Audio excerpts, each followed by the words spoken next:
fact I like. In the news this week, the fight over LGBTQ books in Montgomery County Public Schools continues to ratchet. On June 27th, several hundred protesters, close to 1,000 maybe, gathered outside the County Board of Education office to demand that the school district give religious families the option to opt out from readings on gay and trans themes in school. This comes after a protest on June 6th where 350 protesters and 50 counter-protesters had faced off.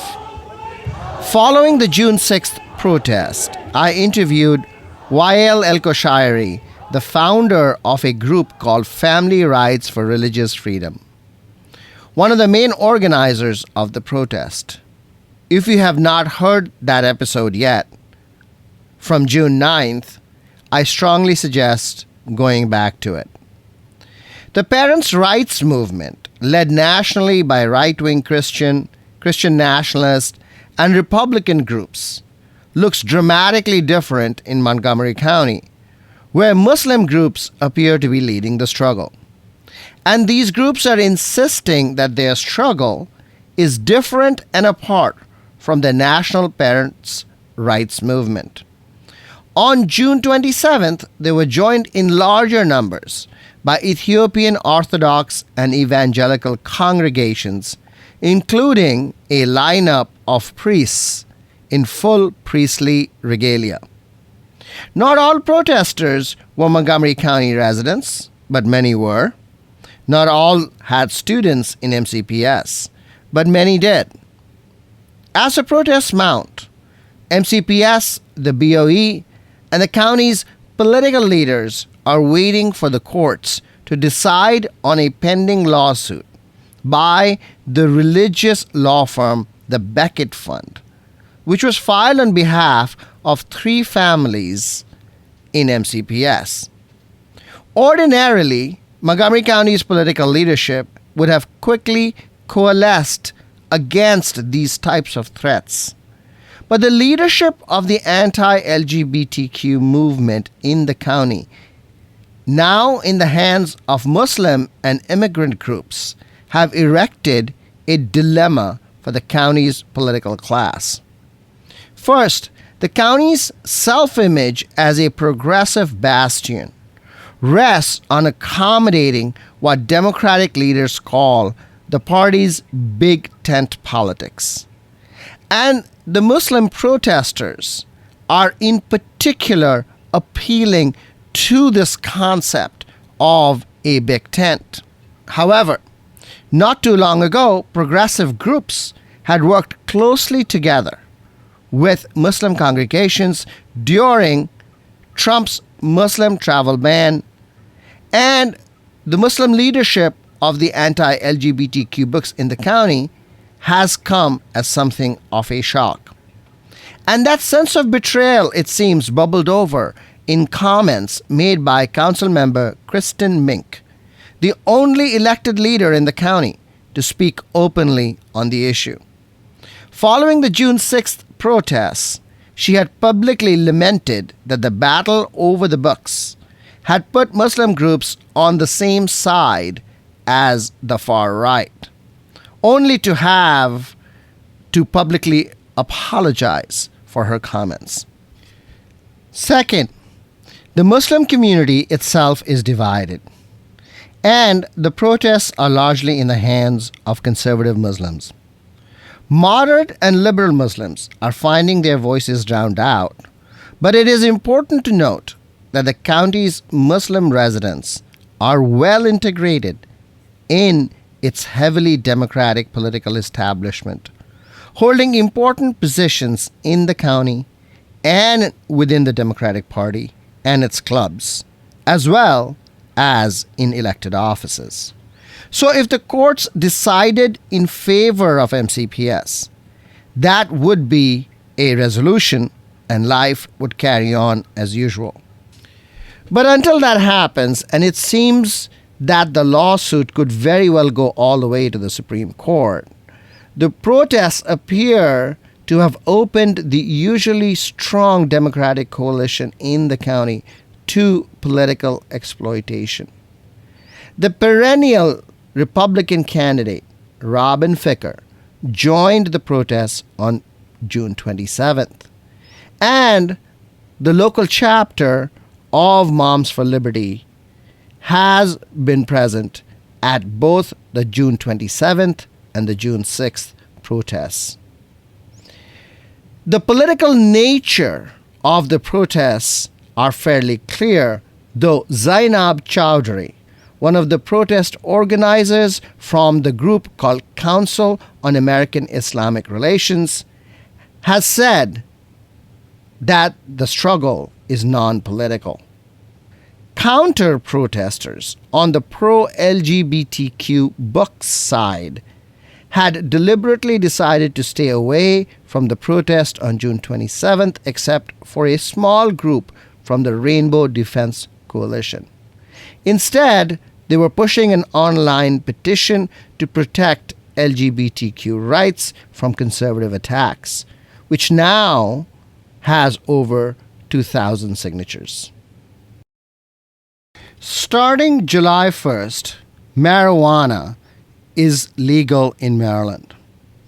On the podcast, we have looked at some depth at the policy challenges involved, but it is here now. Tomorrow, anyone above 21 can present ID at a dispensary to buy marijuana. You can also grow marijuana in your home, 2 plants per home, and they have to be away from public view. The area also has to be secure if you have children at home.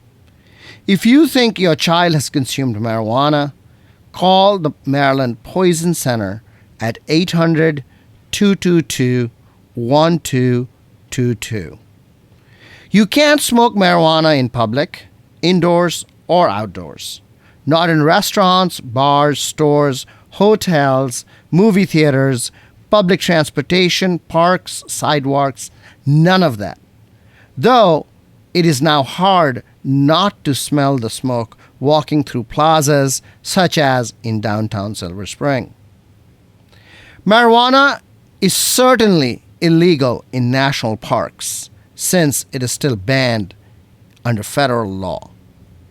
You cannot smoke marijuana in your own car, though there is a law now that the smell of marijuana alone is not sufficient reason for the police to pull you over. The new law does not address marijuana use at the workplace, perhaps the biggest missing piece in the legislation. Based on that, it seems that employers can prohibit marijuana use at the workplace and screen employees for being under the influence and take disciplinary action. Though I imagine all of this is likely to be tested in the courts very quickly. Some really great news. The Anacostia River was officially closed to swimming in 1971. 52 years later, it is now reopening to swimming on July 8th. The DC government and Anacostia Riverkeeper, the nonprofit, are organizing a big splash event. No kids, but you can sign up for a 20-minute swim slot in the Anacostia River. It'll still be illegal to swim on your own in the Anacostia just yet, but that's coming. It is nothing but amazing to see this. I have lived in the Washington, D.C. area for 23 years, and this was not even imaginable even a few years ago. Say what you want about the efficacy of the DC government, but it did help separate the overflow sewer problem, where large rain events combined household waste with rainwater and flowed right into the river. Now, with infrastructure fixes and cleanups and the plastic bag tax, a river abandoned half a century ago is being reintegrated into the community, remarkably in the neglected part of the city. Just last week, I Hate Politics episode with Christy Brock of the DC education nonprofit Urban Adventure Squad called 10 Things to Do Outdoors in DC explored the swimmability of DC waterways. I will link to the splash event in the show notes, but you should go back to the episode if you want to learn more. I'll be back with author and political theorist Trevor Latimer to talk about the uncommon argument in the case against localism. Still the boy who stole my heart back in the day, back at the start. I don't want a new story to tell. I just want to repeat the one where I fell in love with you. Trevor Latimer, welcome to I Hate Politics. Great to be here. Thanks for having me on. You wrote a book that is subtitled The Case Against Localism. But after reading the book, what I realized is that you really mean the case against the presumption of localism. Can you explain the difference?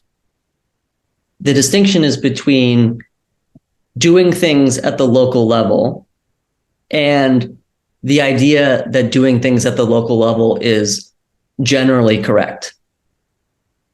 So the one is basically the arguments in favor of localism and saying those arguments are generally strong and we should follow them unless something doesn't work out. Whereas localism itself is just concentrating power or authority or decision making at the local level. Maybe you can offer some examples of where localism is weak, misguided, and dangerous, as you call it. The example that always comes to mind is localism in education, the ways in which education in the country are primarily funded is through local taxation, and the ways in which school districts can control their boundaries and their zoning. Localism in this country in schools is responsible for a significant amount of the segregation in American schools. In housing policy as well, there's a lot of NIMBYism. Yeah, housing policy is keeping low-income housing out of certain neighborhoods. If you give that power to the people, they will exclude the other people that they don't like. In education and housing, we have dealt with problems locally or more locally.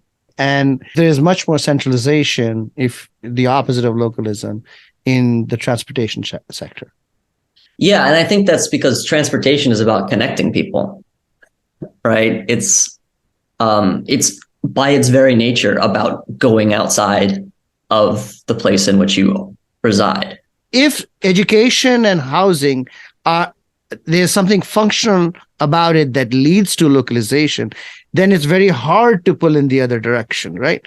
And that would explain some of the difference. But your argument is that the presumption of localism goes across functions, if you will. The arguments in favor of localism were developed in the places where it makes most sense functionally, right? The housing and school. But then those kinds of arguments seep into other domains. The arguments themselves become popular, and then people attempt to push them into places where they don't belong. There is a kind of like zeitgeist. If you say local, they mean, oh, it's got to be better. I'm wondering if there are cases where it makes logical sense to be centralized. Yeah. Right? Gun control. Gun control. Explain that. I live in New York City. There's New Jersey over there, where Alexander Hamilton was of course shot by Aaron Burr. But if New Jersey has open carry and allows guns to be purchased anywhere, New York doesn't. New York is affected by New Jersey's policies. New York can't have its own gun control policy and have it work if other states' decisions affect it. Same thing with pollution, I guess. Pollution always crosses borders. Health policy. Tell me about health policy, how it applies. The different approaches to the COVID pandemic were a little bit mind-boggling because the disease is the same everywhere. I guess the argument is that states were taking different approaches that they thought were best to respond to the pandemic, but we have a national level set of experts and the variation in the policy has effects. There's actually an example in the book, which is I grew up in a small, not a small, a fairly large suburb in California called Fremont, and it's actually completely surrounds another city called Newark.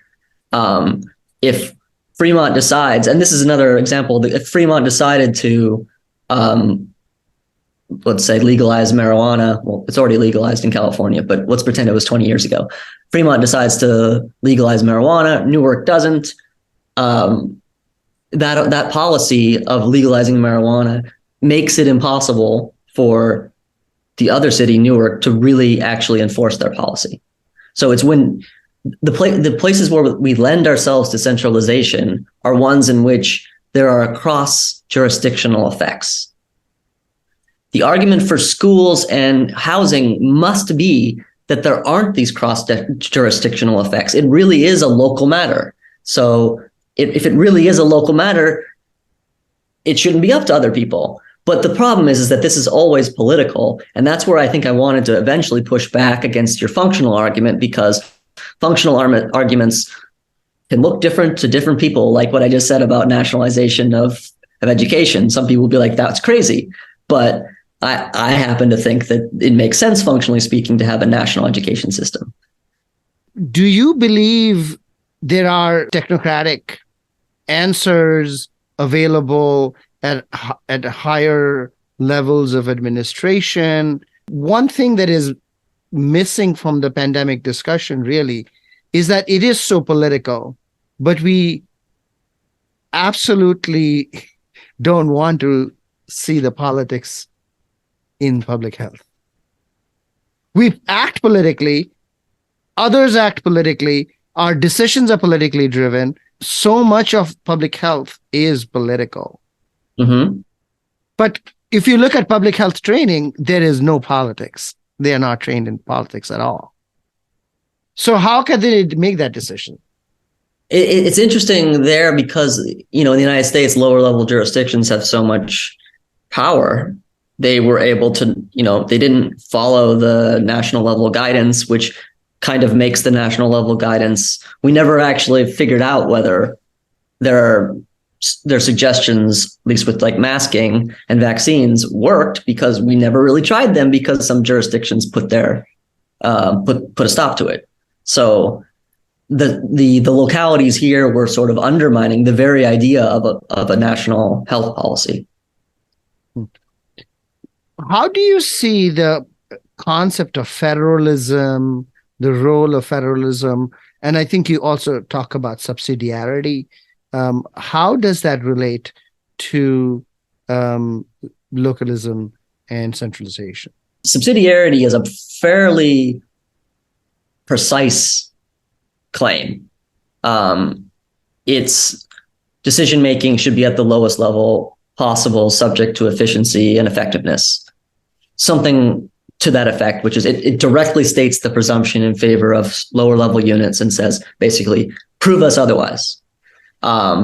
There's a formulation of subsidiarity written right into the EU treaties. We know what subsidiarity is. Localism is interesting because it's so nebulous, but I would think that what I would argue is that subsidiarity is a localist claim. It's right. It's a very precise version of a localist claim. Federalism, less so. Federalism is a claim about two different sets of governments working together and the advantages of that. Whereas localism is typically focused downward at the localities, where federalism is looking at a system-wide perspective. And federalism and decentralization have that in common, where it's kind of a system-like view as opposed to a particular directional view. Okay. I also wanted to ask you about the connection between your ideas and nationalism. The concept of nationalism, the nation state, right, is a localist concept in itself. Yep, it is. Brexit is a great example of it is a localism according to my definition. It is a localism because it is attempting to separate itself from someplace higher. Scottish nationalism is attempting to break away from the United Kingdom. Have you thought of the failure of nationalism, localism in the context of climate change? You're going to get me in trouble because I'm going to end up saying things that I actually believe, which will make localists, they'll say like, I knew he was like that.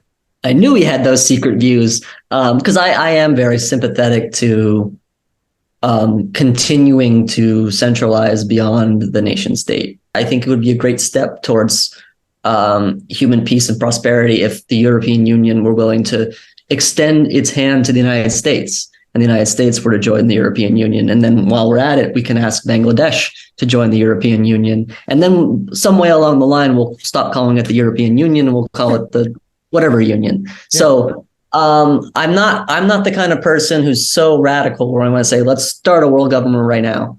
But I think things like climate change will start to push us towards more institutions that are attempting to cross national boundaries. We have all gone away from the idea of world government, so to speak, even as the climate crisis has gotten worse and worse and worse. One of the major reasons why the European Union changed course was because of concerns about losing national sovereignty. So localism itself has turned the European Union into something. It turned it in what I think is the wrong direction. It took some air out of the direction in which it was going. And it's interesting that subsidiarity, which we just were talking about, was introduced in 1986 into the European Union, it's called the Single European Act. And then also in the 1992 the biggest treaty of the European Union, when turned it from the community to the union, they dropped subsidiarity in there as a guiding principle of the European Union in order to keep some of the nation states that were a little skeptical about giving up sovereignty. So that there was a little localism injected in there, and Britain was the main player in getting that in there. Right. And so the question then is that even when you are able to achieve these supranational institutions, even when you can build them, you're only getting centralization because you are allowing localism at the same time. And that's a very federalist kind of argument. Yeah. If you're not going to get the hard stuff from the EU without giving subsidiarity, or you're not going to get the highway without saying, oh, you know what? You can have your zoning law, preserving the union and allowing states' rights. My view is something like centralize when it works and don't centralize when it doesn't. The problem is that we live in a world in which there's these extra things, which are the ideas, the ideologies hanging out there that are putting their thumbs on the scale of one side rather than the other.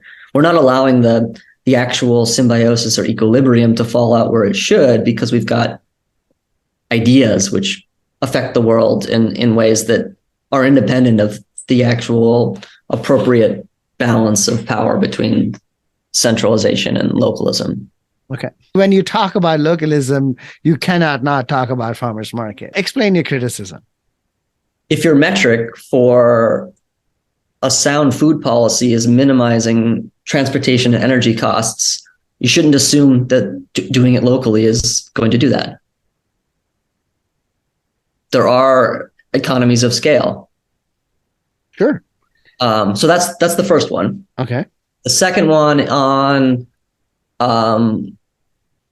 farming practices. That just assumes that your local farmers are somehow different than other farmers. Like, as far as you know, the local farmer is using all of the same practices as the big agricultural giants, right? There's nothing about them being local that means they're better. And then the third thing is like being able to see what happens. And that's a kind of weird, maybe I shouldn't call it weird, but is it really necessary to like go see the guy butcher the chickens? No one actually does that. And yet there are also labels on chicken that says humanely raised or whatever. So why is the label not good enough, but going to the farmer's market and getting it from some random person better? One other thing about the local food is that I don't think there's any scientific evidence that it's healthier. I haven't done a blind test, so you may still get me, right? But I don't know what it is, but the tomato that I buy from the farmer's market is definitely better tasting than the tomato I buy from a grocery store. Keep in mind where we just got in this argument, which is the whole, if the whole reason is for farmers markets is that it is tastier. That's a very important thing. I mean, I'm not sure. I think from an equity standpoint, all the fuss about them is catering to the tastes of upper middle class people. If we were true localists, we would have a very strange diet during the winter, different than any of us eat. We aren't committed to it at all. You know who is committed to it, though? I grew up in India, and growing up, we didn't eat things out of season. I mean, we didn't eat mangoes in the winter and, eat apples in the summer. The implication there, I think, is that less developed countries have better food because it's always local, because it's always in season. If your measure of local is proximity,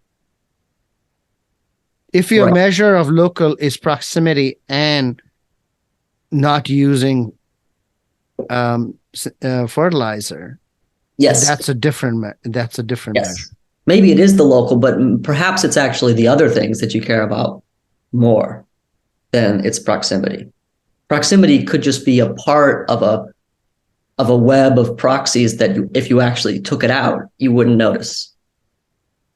When you centralize, you have the benefit of expertise and particular resources. Are you concerned that expertise may sometimes be wrong in that process?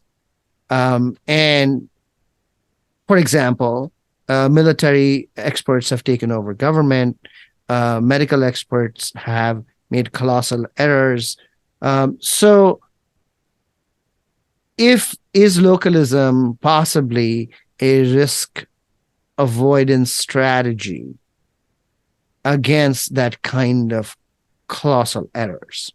We tend to focus on the failures in our analysis of the history. Our minds go to the failures, and we don't really, because no one talks about the successes, right? The interstate highway system, there maybe there's some issues with it, but in general, an amazing success of a project at a centralized level. The moon, eliminating tariffs throughout the entire European continent. You would need some way of somehow comparing benefits of centralization versus costs of centralization, benefits of localism versus costs of localism, and do a lot of math. I don't deny that localism could be a kind of risk aversion strategy, but is it a risk aversion strategy that's ultimately harmful? Do we shoot ourselves in the foot by doing it that way? Okay. Is it possible to even do that kind of cost-benefit analysis? Here there's a kind of argument that I like, even though I disagree with it. It's like, no, you can't do it, and that's why we have to rely on these rules of thumb. If it is the case that you cannot do the cost-benefit analysis between localism and centralization, that it is not possible to do, then what is wrong with intuition? What else do we have if not intuition in this respect? If we say, here are the reasons why we should do X, and there are 6 of them, and each of those reasons is self-defeating, those 6 arguments no longer count in favor of the thing. All we have left is the impulse, and the impulse or the intuition or the preference in our psychology doesn't have moral weight. It doesn't justify what we're doing. We still might need to make a decision, but we have to admit that our decision here is based on because I like it. And that's not a good reason to make other people do things. What kinds of solutions emerge from your book if we cannot be, or if we should not be so local-minded? What are the solutions that you propose? I think the kind of general approach that I like is actually the kind of cooperative agreement approach that you see in like public authorities and institutions like that use alternative mechanisms to cooperate where they otherwise might not be able to. My actual view is much more balanced than the book makes it seem. And that's because the book is really targeted at the arguments and whether the arguments are good. I won't deny it when something works at the local level. Sometimes all of those conditions align and you get something good. Trevor Latimer, thank you for taking this evening to talk to me. I hope the book does well. Thank you so much. It doesn't matter when the lights are paper thin through the blinds of my room. Oh, there's a quiet roar from the neighbor's door. I don't hear it when I sleep. The bed is my warm, soft, unforgiving tomb where I lay my head. The night cleanses me like a lover's purity. I'll sleep like You're listening to I Hate Politics. I am Sunil Dasgupta. What lessons should we draw from my conversation with Trevor Latimer, political theorist and author of Small Isn't Beautiful, the case against localism? The argument in Latimer's book is really between ideology and rationality, and it is as old as life itself. His criticism is of the fashion of localism, which hides a range of unreasonable, unsubstantiated, and potentially unethical arguments about the benefits of proximity. In U.S. education and housing policy, for example, that critique is not only correct, but widely accepted. Local school funding and local zoning laws have helped maintain de facto segregation in the United States. But the question to me is this: were those concessions to local power necessary in order to get the larger union? Given that political power is already distributed locally in significant measure, do we not need local consent to bring about changes? If that is indeed the case, small may not be beautiful, but it is necessary to the task of centralization. Latimer does not speak directly in praise of centralization in the book, though in the interview he does come out as a supporter of centralization even across national state lines. Latimer says we should weigh the costs and benefits of localism and centralization on their merits. But is this calculation even possible for regular folks?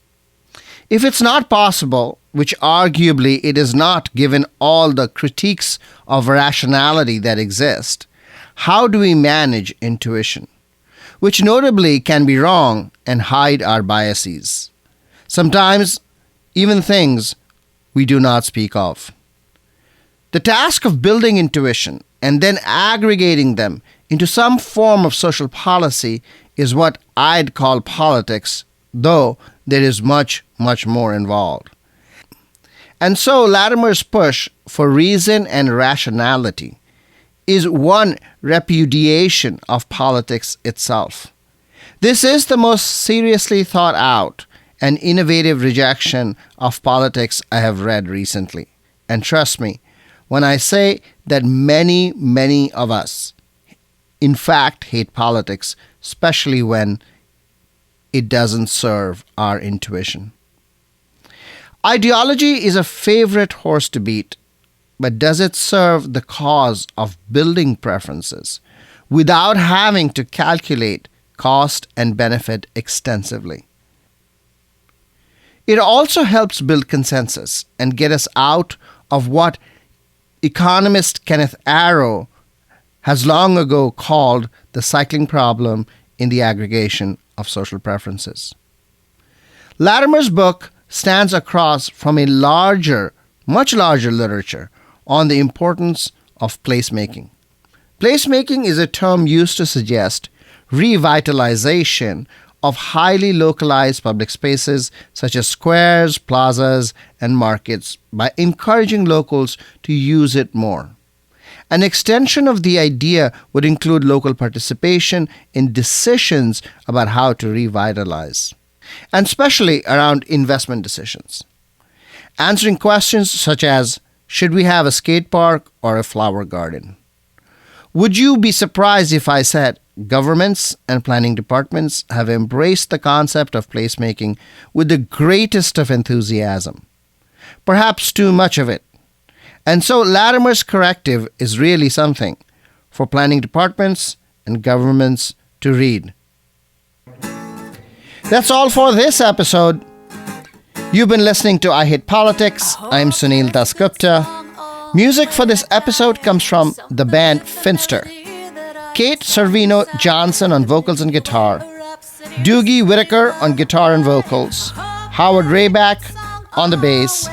And Matt Zelenz on the drums. If you want to share your music on the show or know someone else who might want to, please email us at producer@ihppod.org. I hope you'll subscribe and share the podcast as we bring you stories about politics close to you and to your home. See you next time. I walk beside him and sing all the songs I got to know that I had learned while on this earth, and he is sure to grin.